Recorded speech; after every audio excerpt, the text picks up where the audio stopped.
si Vice President Sara Duterte sa 2028 Presidential Preference Survey na inilabas ng Pulse Asia. Sa hiwalay po na survey matchup, tabla naman sila ni Senator Raffy Tulfo na kapwa may tig 46%. At para po pag-usapan yan, kasama po natin ngayong umaga ang political analyst at UST Political Science Professor na si Froilan Calilong. Good morning, kapatid! Magandang umaga po sa inyo, Sir Froilan. Good morning, Andre. Good morning, Angela, and thank Morning you po. for having me. Prof, ito nga po, no, naglabasan na po itong mga survey na ito. Sa kabila po ng impeachment case at iba pang isyong kinakaharap ni VP Sara, bakit po kaya nananatili pa rin siyang mataas sa survey? Well, basically, kung titignan natin yung geographical distribution, she still was able to contain and maintain yung kanyang comfortable lead, lalong-lalo na dito sa Mindanao. But I think at this point in time, I think she should be very worried also about Senator Raffy Tulfo actually having a good or considerable number then, particularly in Luzon. Ano? And also yung segments ng boto o yung sentimiento nanggagaling sa iba't ibang mga socio-demographic classes, makita natin yung A, B, and C class medyo nagli-lean towards Senator Raffy Tulfo, which I believe is a byproduct of yung tinatawag natin ngayon na media-based trust, no, or media-based populism. And I think this is something that your Vice President, Sara Duterte, needs to really address as well, no? Especially right now na may kinakaharap siyang impeachment at meron ding mga maaaring magkaroon ng pagkalagas, no, sa kanyang mga kaalyado, particularly dito sa napipinto nga na pagboto sa plenaryo. Oo. Prof, kasi no, I understand na itong survey na ito ginawa prior to the impeachment proceeding o yung mga clarificatory hearings sa ginawa ng House Justice Committee. So if ever po magkaroon muli ng survey after this impeachment, do you think magkakaroon po ng malaking pagbabago doon sa mga numero ngayon ni VP Sara?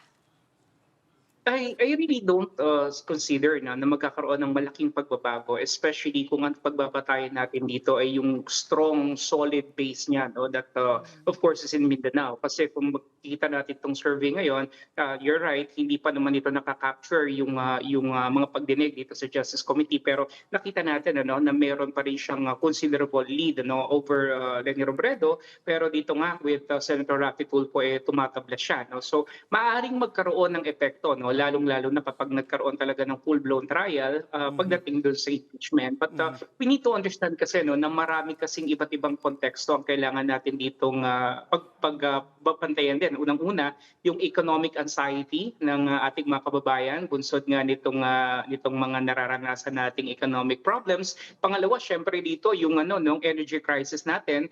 And tignan din natin dito yung stance nito ni Senator Raffy Tulfo and ganoon din naman ni ni Mayor Leni Robredo with regards corruption issues, kasi kung titignan natin medyo naging tahimik sila dito sa mga issues na to, no, and lumalabas si Vice President Sara Duterte lamang yung meron talagang enough strength to really make this flood control scandal and the people behind it accountable.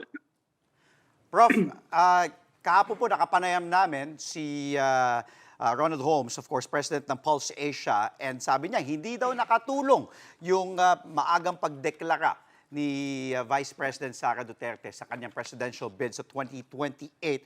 Anong tingin niyo po doon? Agree po ba kayo? At kung babasihan po natin yung mga dati, yung mga nakaraan na trends, kasi may mga ibang time na late na nag-declare, pero yung mga maagang nag-declare, kung tisusundan po natin yung trend, totoo po bang hindi makakatulong kay VP Sara yung as early as 2026? Sabi niya, tatakbo na siya sa 2028. Yeah, I agree with that. Pero I also have some reservations. Yes, it's true that she just simply exposed herself to more political vulnerabilities at this point in time, because she was the front runner. Kita naman natin yon bago itong mga surveys na to that was recently conducted. She was enjoying a quite comfortable lead, and then she declared yung kanyang candidacy, pero it did not really cause a tremendous spike or trajectory doon sa kanyang mga numero, no. So nagpapakita kasi syempre to that if you are really the front runner, all the guns of the enemies will be be pointed towards you, and all this demolition job, if you may call it like that, pwede mo talaga yung ma-experience. And I think this is really what's happening right now, no, with her. Pero I think kanya lang man siya nagdeklara because alam niya na may napipinto talagang impeachment, at alam niya na kung siya ay magdedeklara ng kanyang candidacy, syempre may mga congressmen tayo, no, na mag-iisip, no. They may be thinking twice, many times over, if they really would want to maintain yung kanilang political capital, especially those who are running for election, because gustong ipakita rito ni Vice President Sara Duterte that she still has a good considerable control of the popular base dito, lalong-lalo na sa Mindanao and parts of Visayas. Well, Prof, ngayon pong nagpahayag nga po sina Mayor Lenny at si Senator Raffy Tulfo na hindi po sila interesado, hindi sila tatakbo sa national level sa 2028 or bilang presidente, no? Paano po kaya ito makakaapekto sa chances ng sino mang tatakbo laban kay VP Sara? Would an endorsement from, let's say, for example, Senator Raffy Tulfo or VP Lenny would give high chances doon sa tao na yun? Ako personally, I'm not really thinking that both of them will not run. Actually, meron tayong tinatawag na reluctance politics, ano? And mukhang umepekto naman itong ploy na to in previous election cycles natin. So what I'm seeing here, no, between the two of them, I think in the course of time, especially with these numbers that may bode well for them, I think they might decide to actually run, especially if there will be a good coalition that could be formed, no? In fact, I'm seeing maaari silang mag-tandem, no, together, itong si Senator Raffy Tulfo and si former VP Leni Robredo, to be able to come up with a more formidable coalition against, of course, the Vice President Sara Duterte camp, no. So nakikita ko kasi dito, no, na may mga kanya-kanya silang mga bases, no? At nakikita natin sa takbo ng mga numero, maaaring magbago yung kanilang perception dito, at maaari nilang i-reconsider yung chances nila later on based, of course, on the sentiments coming from the public. Kasi right now, talagang there is no clear front runner, no? Makikita natin ito dito sa numero na to, no? Statistically tied sila. Then Leni Robredo is, though she's lagging behind, pero she's already catching up despite and in spite of the fact that she declared that she will not run. So these things, kinakailangan aralin to ng kanilang mga kampo, no, para ma-assess nila kung ano ba talaga yung chances of them venturing into the political arena come 2028. Prof. Royland, kung hindi po tatakbo nga talaga si Mayor Lenny, si Sen. Raffy, sino mga personalidad ang nakikita niyong posibleng mapasama sa mga susunod na survey? May mga umuugong, people are trying to convince daw, Mar Rojas, of course, Senator Risa Hontiveros, kasama din dyan sa mga pangalan na umuusbong na pwedeng tumakbo sa 2028 sa pagka-presidente. Pero sabi nga ni Senator Risa kahapon na marami pang pwedeng mangyari. So, sino yung mga nakikita niyong possible names na umangat, if ever? Well, when you look at the numbers kasi of Senator Risa Hontiveros, mukhang wala talagang paggalaw, no? She's still relatively lagging behind, ano? Medyo mababa talaga yung kanyang numero. And siguro para sa akin, sa hanay ng mga progressives and mga liberals, no, syempre potential candidate din naman si Senator Bam Aquino.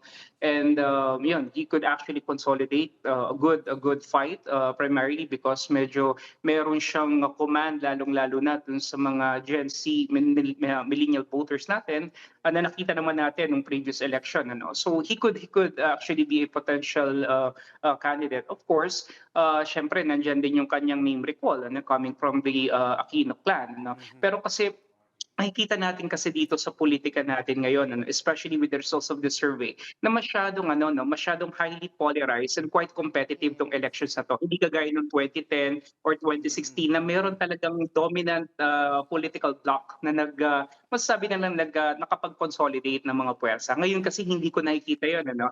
Kasi marami at iba-iba yung pinanggagalingan. So probably Senator Bam Aquino could be one.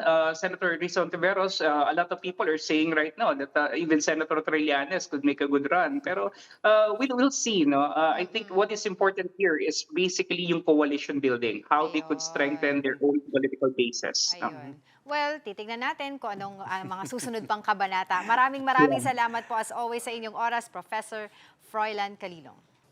Mga kapatid, Angela Lagunsad Castro po para sa komprehensibo at makabuluhang balitaan at talakayan. Mag-follow at subscribe na sa social media pages ng News 5.